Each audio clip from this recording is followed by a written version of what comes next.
Assalamualaikum warahmatullahi wabarakatuh. Selamat pagi dan salam sejahtera untuk kita semua. Bertemu lagi dengan saya, Ridhar Salahuddin Kusdini, dan hari ini kita akan kembali belajar geografi.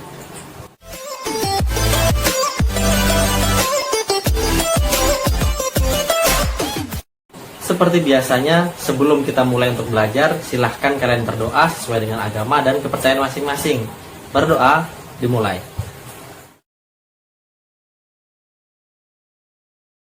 Agar pembelajaran kita pada hari ini dapat berjalan lancar dan kalian dapat memahami materi yang kita pelajari pada hari ini dengan baik, silahkan kalian siapkan buku paket, buku LKS, dan juga buku catatan kalian masing-masing.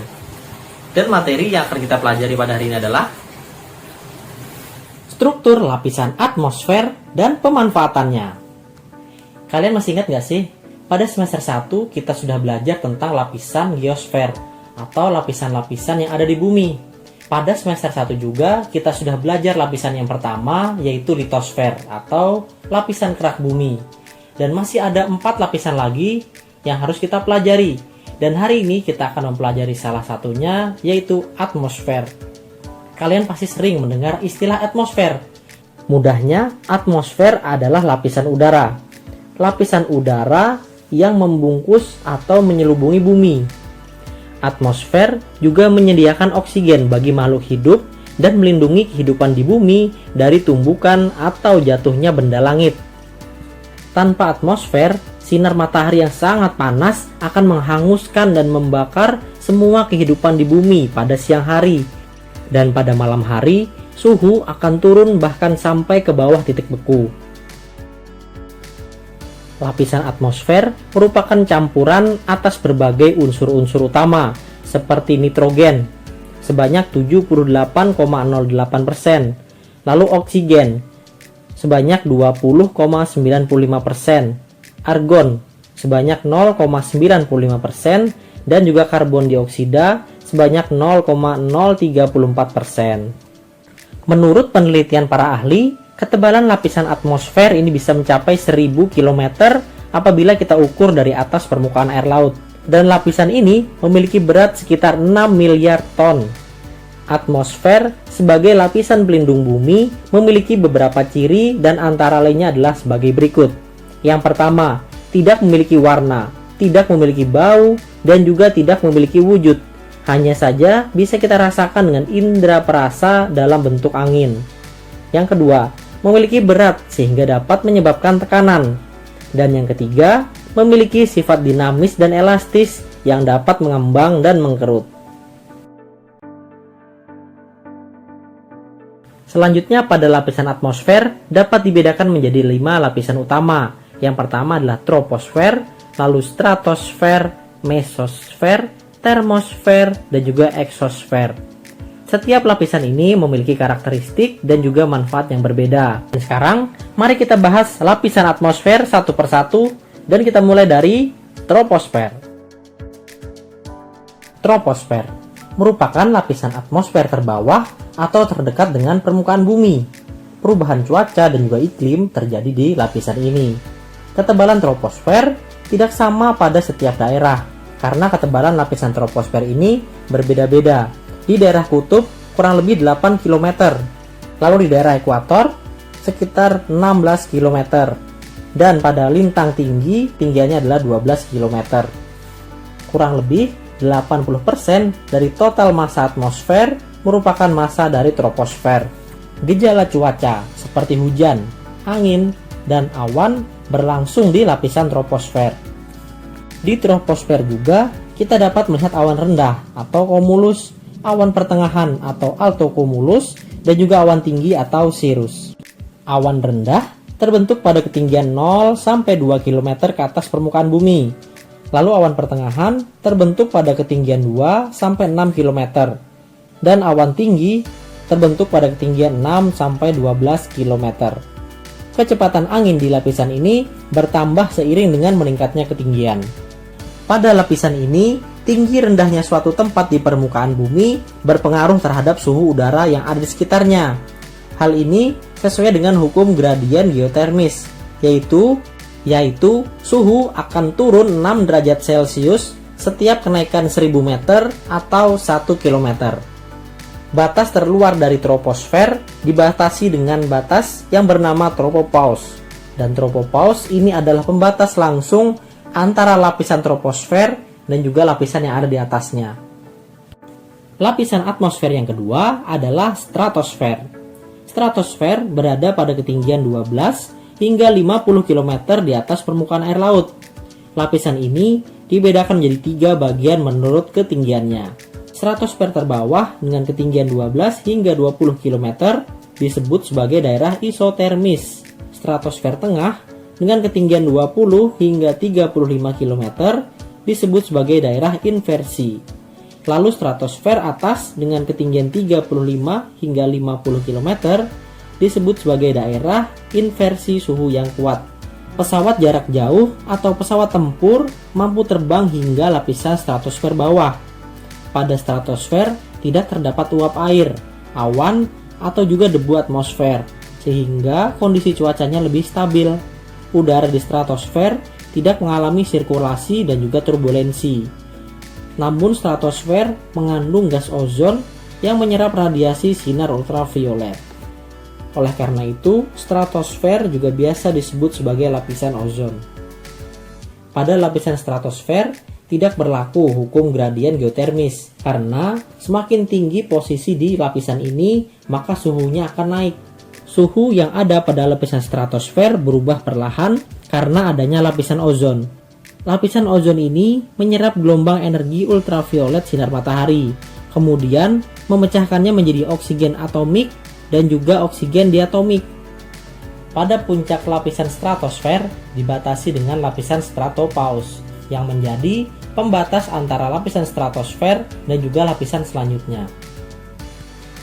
Kita lanjutkan dengan mesosfer, lapisan ketiga dari atmosfer.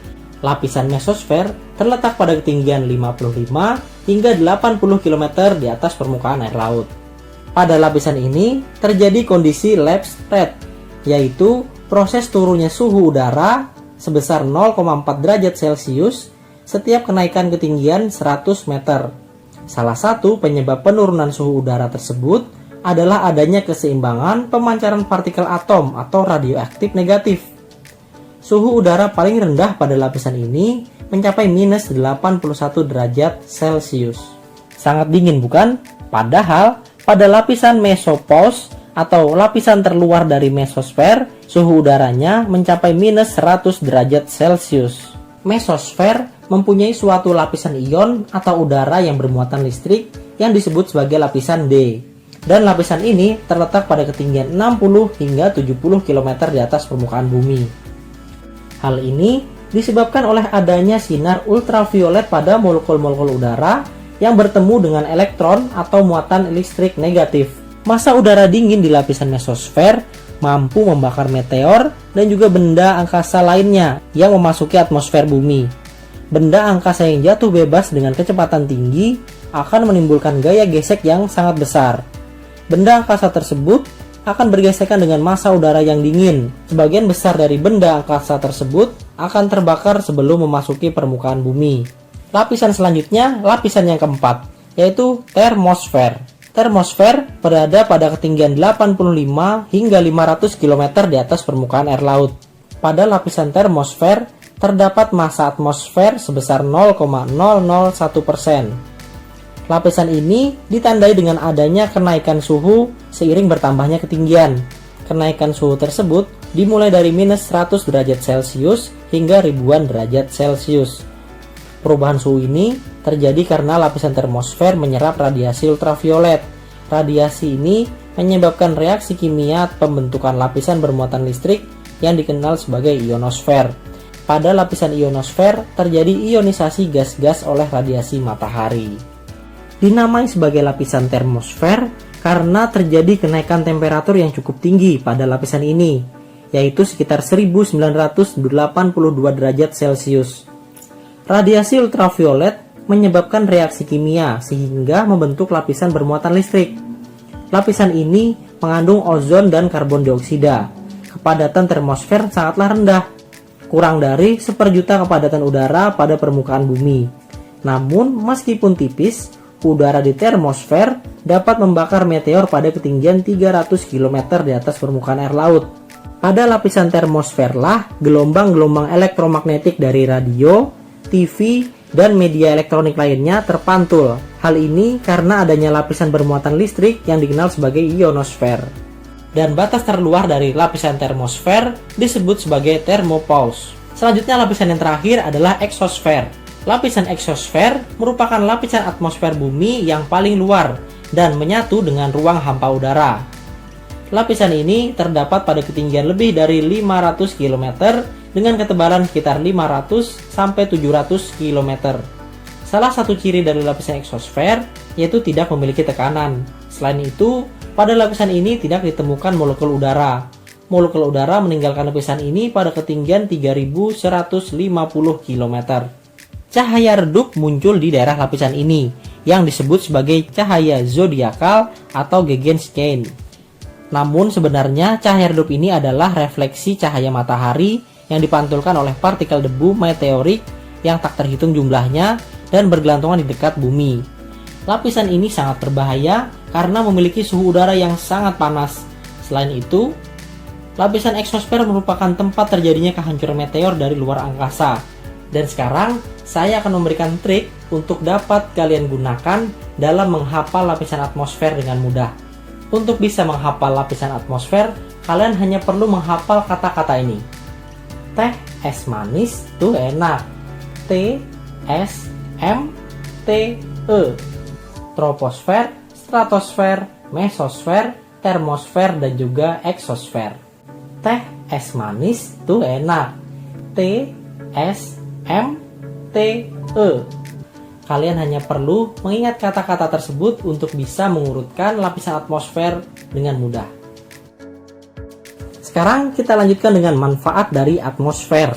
Udara merupakan sumber daya alam yang digunakan oleh semua makhluk hidup di bumi untuk bernafas. Bahkan kita terlindungi dari batuan-batuan meteor yang akan jatuh ke bumi. Karena adanya atmosfer lah, batuan meteor tersebut tidak sampai jatuh ke permukaan bumi. Dan berikut adalah beberapa manfaat dari atmosfer atau lapisan udara. Yang pertama, melindungi bumi dari radiasi sinar ultraviolet. Yang kedua, melindungi bumi dari jatuhnya benda-benda luar angkasa. 3. Memantulkan gelombang radio dan alat-alat komunikasi di permukaan bumi. 4. Mengatur suhu udara di permukaan bumi. 5. Mendistribusikan air ke berbagai daerah melalui hujan. 6. Menjadi bagian dari penelitian di bidang meteorologi dan klimatologi seperti perakiraan cuaca dan sebagainya. Dan yang terakhir, tempat terjadinya gejala cuaca seperti pembentukan awan, hujan, petir, dan juga angin. Atmosfer dengan segala kekurangan dan kelebihannya sangatlah bermanfaat untuk kehidupan kita di bumi. Mari kita berusaha menjaga kelestarian dari atmosfer dan tidak melakukan kegiatan-kegiatan yang dapat merusak lapisan atmosfer. Sekarang saatnya tugas. Tugas pada materi ini adalah apa saja tindakan yang dapat kita lakukan untuk memperbaiki kondisi atmosfer yang rusak. Kalian kerjakan di buku catatan kalian masing-masing seperti biasa. Demikianlah pembelajaran kita pada hari ini. Mudah-mudahan dapat kalian pahami dan juga bermanfaat untuk kita semua.